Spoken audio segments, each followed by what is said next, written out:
Bon, parmi les grandes questions philosophiques abordées par Souleymane Bassel Diagne, c'est de la problématique du développement de l'Afrique qui occupe une place non moins importante, surtout lorsqu'il l'inscrit sous l'angle de la prospective. C'est la raison pour laquelle nous inscrivons notre thème sur, comme vient de le dire le professeur, prospective, culture et développement. Quand on parle de la définition proposée par Gaston Berger, le sens de prospectif est évident. Formé de la même manière que rétrospectif, ce mot se pose à lui pour signifier que nous regardons en avant et non plus en arrière. Une étude rétrospective se tourne vers le passé, une recherche prospective vers l'avenir. Et la culture, comme nous le constatons, est définissable de bien des façons, mais celle qui nous paraît la plus exhaustive est celle de l'école anglo-saxonne de Sir Taylor, pour qui la culture est un tout complexe qui inclut les connaissances, les croyances, l'art, la morale, les lois, les coutumes et toutes les autres dispositions et habitudes acquises par l'homme en tant que membre d'une société. Quant au développement, il implique très souvent l'idée de progrès et se traduit comme un processus accumulant des étapes dont la plus récente est toujours jugée préférable et meilleure, c'est-à-dire qualitativement supérieure à celle qui l'a précédée. À partir de ces définitions proposées, il nous faut dès le départ indiquer que la question de la culture est fortement liée à celle du développement. Car si l'on en croit Senghor, la culture est au commencement et à la fin de tout plan de développement économique et social. Et en ce qui concerne l'Afrique, de vieux clichés sont souvent repris pour dire que les raisons de son retard sont à chercher dans sa culture, une manière de dire que le problème de l'Afrique, c'est l'Afrique elle-même, que l'Afrique, que la culture africaine serait incompatible avec toute idée de progrès.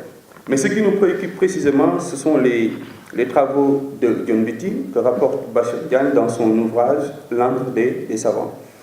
Selon John Beatty, le passé est la dimension la plus importante du temps chez les Africains.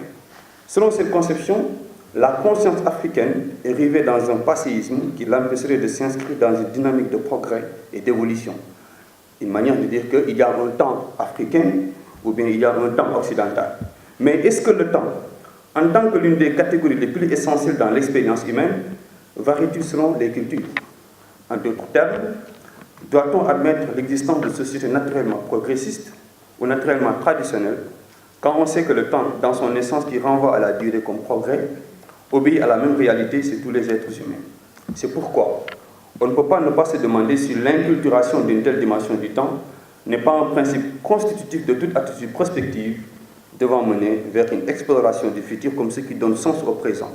Et en quoi l'attitude prospective est-elle le fondement de toute culture politique du temps? Dans l'encre des savants, Souleymane Bassel Diagne expose les thèses de John Beatty relatives à sa conception du temps chez les Africains. Selon cette conception, comme nous le rappelons tout à l'heure, comme on vient de le rappeler, le passé est la dimension la plus importante du temps. De ces propos de Beatty, le présent est continuellement en mouvement vers le passé. Il ressort de ces propos que chez les Africains, c'est le passé qui donne sens au présent. Ce qui traduit qu'en Afrique existe des sociétés traditionnelles. Or, on sait que le propre des sociétés traditionnelles, c'est d'être organisées pour empêcher l'innovation. Des sociétés qui sont contre la modernité.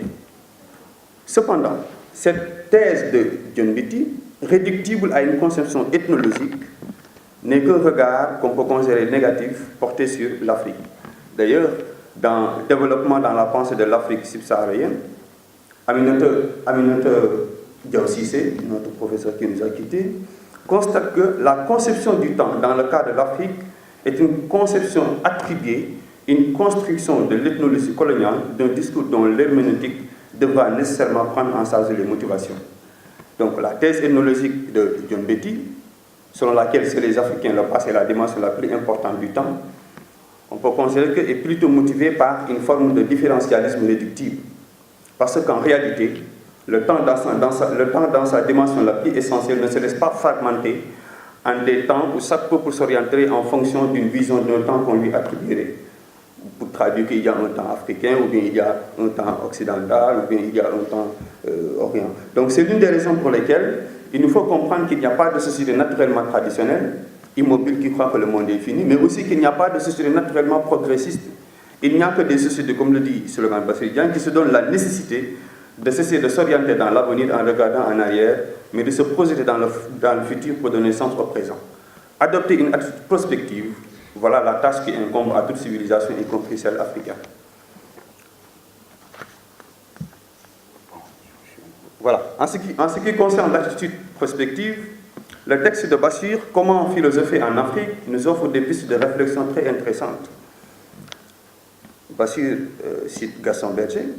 Il dit que Gaston Berger, pour faire entendre le sens de l'attitude prospective, aimait à proposer la métaphore d'une voiture lancée la nuit tombée sur une route de campagne dont le conducteur ignore tout. Les phares doivent en être puissants, car c'est la voiture elle-même qui apporte la lumière qui révèle le sommet, qui le fait exister. La conduite a besoin, pour être possible, d'anticiper à tout instant sur les courbes et virages possibles, en même temps que d'ajuster et de réajuster constamment les anticipations sur la base desquelles les décisions sont prises. Fin de citation. Si agir en fonction du futur pour construire l'avenir est fondamental dans la philosophie prospective, il nous faut savoir que toute vision prospective, dans sa caractéristique la plus essentielle, demande d'abord de voir loin, de voir large, en vue de dépasser les optiques étroites et de déterminer les décisions à prendre et les actions à mettre en œuvre. C'est pourquoi le caractère principal de l'attitude prospective sous la plume de Gaston Berger consiste évidemment dans l'intensité avec laquelle elle concentre notre attention sur l'avenir. Ainsi, elle nous fait découvrir que l'avenir n'est pas déjà fait, prédéterminé, mais au contraire, il ne sera que ce que nous voulons qu'il soit. Le professeur Habib Mbaye, qu'on a cité également ce matin, dans l'introduction à la philosophie de l'avenir, il a écrit un texte intitulé « Léopold Sédar Senghor et Gaston Berger ». Habib Mbaye écrit que la réflexion prospective travaille à faire apparaître les possibilités et aussi la certitude qu'il nous revient de faire ce qu'il faut pour que la possibilité s'actualise. C'est dans cette dynamique qu'on peut inscrire ce que Souleymane Bassirou Diagne appelle avoir une culture politique du temps. Puisque c'est en fonction d'une vision du temps que les sociétés s'organisent et élaborent des projets de développement, il nous faut mettre en exergue l'idée que notre manière de penser, de concevoir les choses et de se définir a quelque chose à voir avec le temps. En tant qu'être de temps, nous sentons en nous cette mobilité qui se vit et se révèle en nous comme mobilité, ce que Bergson appelle un jaillissement ininterrompu de nouveauté. En découvrant ce principe du mouvement qui constitue la toile de fond de sa pensée, Souleymane Bassirou Diagne a compris que la question du temps est un principe déterminant dans toute politique de développement. Car si gouverner c'est vraiment pouvoir, c'est vraiment prévoir, il faut des planifications et des essais sans cesse renouvelés. Senghor, en s'inspirant du prospectiviste Gaston Berger, s'est inscrit dans cette dynamique quand il constate « Force nous a été, depuis l'indépendance nationale, d'interrompre notre œuvre littéraire pour résoudre les problèmes de planification auxquels est confronté notre jeune État. Or, qu'est-ce qu'un plan, sinon un projet prospectif? C'est ce qui m'amène à retenir dans l'œuvre du philosophe franco-sénégalais que ce qui a trait à sa philosophie de l'action, à la prospective. » Fin de citation. Avoir une culture politique du temps, c'est avoir un plan de développement. Et Senghor va m'accompagner un peu, qui définit le plan comme étant un plan de développement, comme étant un projet élaboré pour un pays donné et un temps donné, ainsi qu'un ensemble de moyens pour les réaliser. Et ce plan comporte 3 éléments qui sont essentiels. Un but, le but qui est l'épanouissement de l'homme et de tous les hommes, l'objectif dans les activités rurales ou bien industrielles, et surtout ces moyens qui sont d'habitude finance, mais Senghor insiste plus sur l'humain.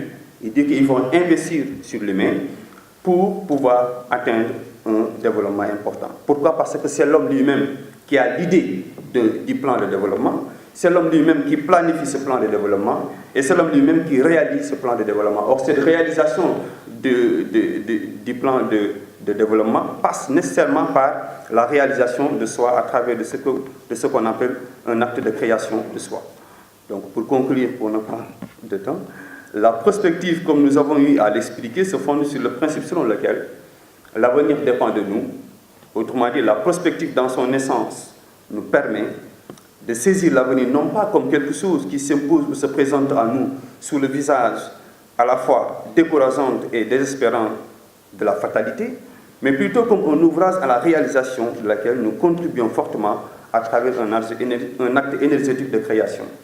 Agir en fonction du futur et non du passé, voilà la grande leçon qu'on peut tirer de ce que Bassirou Diagne appelle une culture politique du temps. Merci.